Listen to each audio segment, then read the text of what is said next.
Siempre bien, salut à tous, bienvenue sur ma chaîne. Si tu es nouveau sur cette chaîne, si tu passes par là, si tu as trouvé cette chaîne dans tes balades, reste là.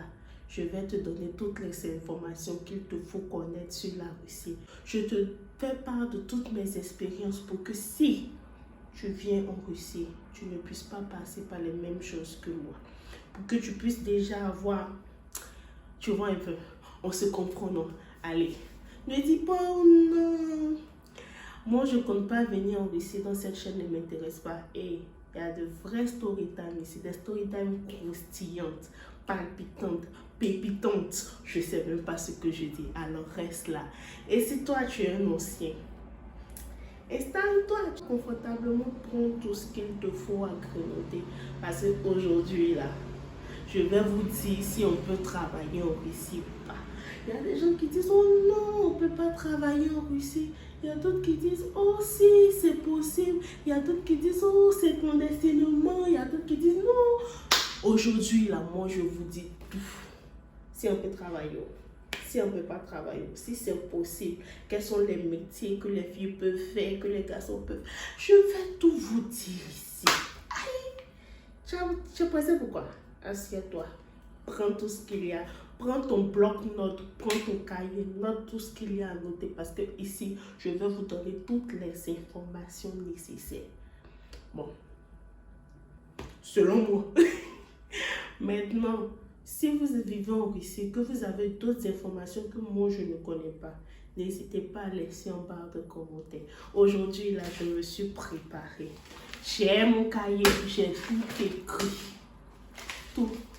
Mais les gars, je l'écoute d'abord. Salut à tous. Ouais, Cette robe que vous voyez là, vous allez la voir sur 2 semaines consécutives. Parce que où je suis assise là, je vais filmer 2 ou 3 vidéos directement. J'ai la flemme, j'ai pas envie de me changer. Pourtant, je suis assise à la maison. Je m'excuse même pour le retard. Parce que franchement, c'est pas que j'ai pas eu des jours de congé, j'ai eu des jours de congé, mais j'avais pas la force de filmer. Aujourd'hui, je suis assise ici en train de filmer parce que j'avais envie de me changer les idées. Donc, j'ai pas le mood de me changer plusieurs fois. À la question de savoir si on peut travailler en Russie, je pourrais dire que ça dépend des villes. Vraiment, ça dépend des villes. Les villes, les petites villes, les villes où vraiment il n'y a que des rues, je ne sais pas si je vais dire des villages limites, franchement, je ne peux pas parler pour eux. Voilà, je ne peux pas parler pour eux parce que là-bas, c'est vraiment compliqué. Même dans ma ville, quand tu étais une fille pour avoir un travail en dehors de la tresse et tout, c'était vraiment compliqué. Maintenant, il y a une amélioration. Mais la ville, les villes où c'est sûr que tu pars, tu peux travailler. Il y a Moscou, il y a Sochi. Oui, mais là-bas aussi, c'est seulement en été que tu peux travailler. Il y a Saint-Pétersbourg aussi, tu peux travailler. Là, c'est sûr en fait. Le plus sûr même, c'est Moscou. Voilà. En tout cas, je parle pour les filles parce qu'on connaît les hommes, ils ont la capacité, genre, de toujours trouver des bons plans. Voilà. En étant une fille, tu peux faire de la coiffure.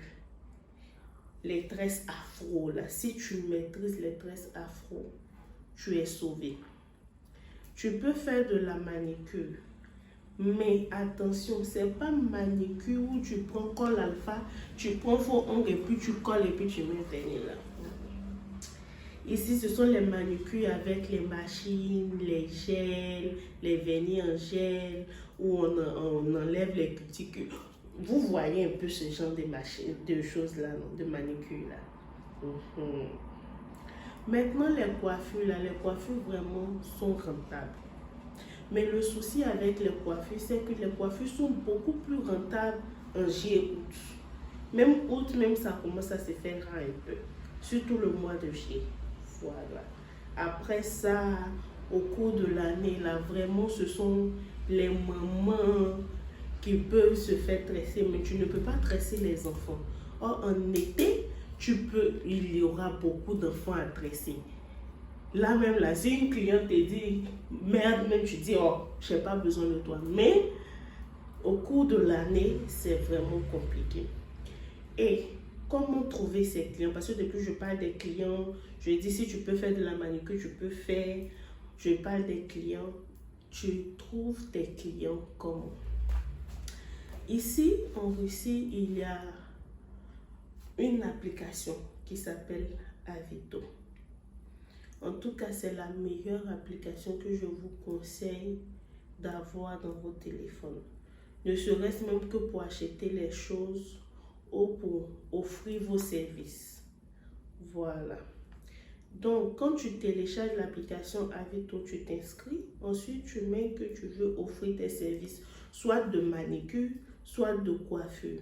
Tu mets un peu les photos de ce que tu sais faire, les coiffures que tu fais. Tu mets une petite description là. Et puis, tu mets en fait ta localisation. Tu n'es pas obligé de mettre exactement où tu vis. Tu peux juste mettre la ville. Et puis, voilà. Quand c'est comme ça, la personne qui cherche en fait sur le même site, une coiffeuse qui peut venir soit chez elle ou bien, voilà, en tout cas la personne qui cherche une coiffeuse va directement te voir, échanger avec toi et puis vous allez vous donner rendez-vous, vous allez fixer les prix, etc. Donc, si tu veux faire de la manicure, la coiffure, si tu veux, tu peux aussi être prof de langue. Si tu maîtrises l'anglais, si tu maîtrises le français, tu peux mettre sur Avito que tu es prof de langue. La personne qui veut que son enfant apprenne soit le français, soit l'anglais, soit l'espagnol, la langue que tu maîtrises, va te contacter, tu viens, tu donnes des cours à l'enfant. Tu fais chose, tu fixes un prix pour une certaine heure, tu donnes les cours à l'enfant, on te paye, tu rentres chez toi. Donc, que ce soit pour les cours de langue, que ce soit pour la manicure, que ce soit pour la coiffure, ce site-là vous sera très utile. Même pour acheter des choses, ce site-là vous sera très utile. Mais les choses que vous allez acheter là, c'est pas toujours que c'est nouveau, mais vous comprenez ce que je veux dire. Exactement. Donc ça, c'est pour les filles. Après, ne vous inquiétez pas, je vais pas à pas. Ça, c'est pour les filles, les travaux qu'elles peuvent faire. Ensuite, je vais parler des travaux que les garçons peuvent faire. Voilà. Quel travail ils peuvent trouver, comment trouver, etc. Et ensuite, je vais parler des deux. Voilà. Ça, je parle de ça. Ce que je dis, ne vous pressez pas, c'est pour toutes les villes en fait. Tu es chez toi, tu es dans une ville, tu fais ton site, tu dis je donne des cours. Ça, c'est sûr en fait que tu vas pouvoir avoir des clients. Même s'ils ne seront pas peut-être beaucoup parce que peut-être dans la ville, la population, mais c'est sûr que minimum, tu auras 1 ou 2 clients. Ça, c'est clair et net. Voilà.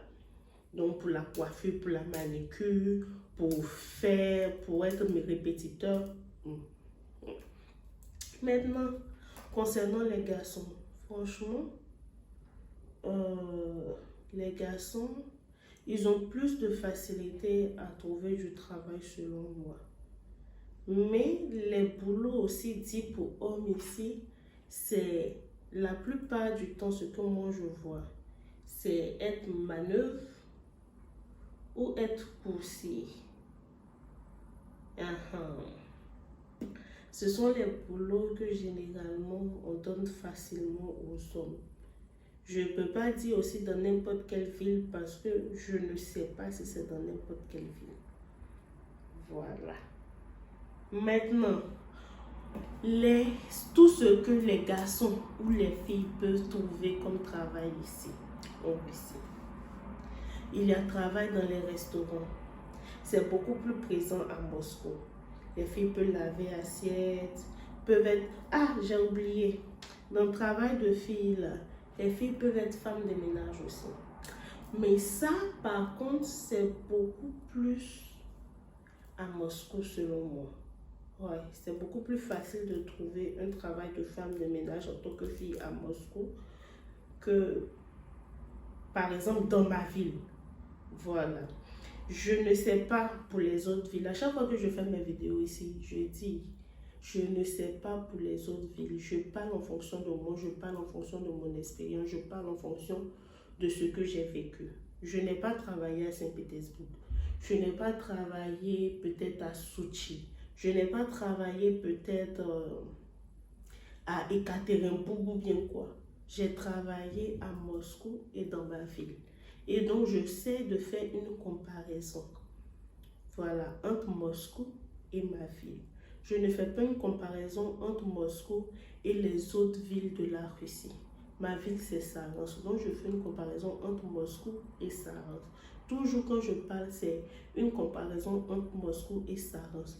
Donc, pour ceux qui vivent dans d'autres villes, qui ont plus d'informations sur leur ville, n'hésitez pas à les mettre en commentaire. Ça va vraiment aider beaucoup de personnes. Parce que ce genre de trucs que je fais, ces vidéos que je fais ici, là, ce n'est pas seulement pour qu'on puisse passer du bon temps, c'est pour qu'on puisse s'entraider entre nous qui vivons ici. Donc, n'hésitez surtout pas. Merci bien. Voilà.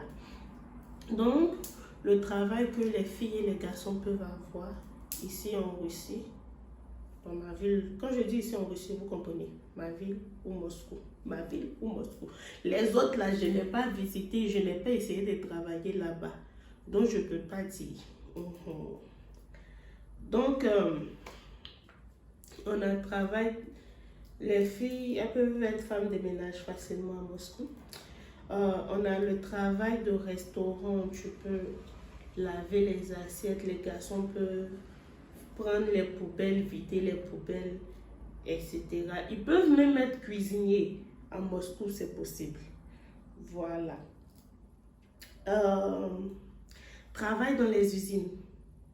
Oui, usines de poissons, en tout cas dans les usines ou alors dans les coins où on fait les travaux, dans les usines ou alors dans les coins où on fait le travail à la chaîne, tu peux facilement avoir un boulot.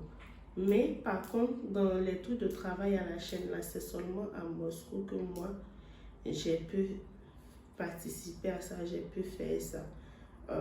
Ici, dans ma ville, je n'ai jamais fait ça. Mais à Moscou, c'est vraiment plus facile d'avoir ce genre de boulot. Le boulot des usines,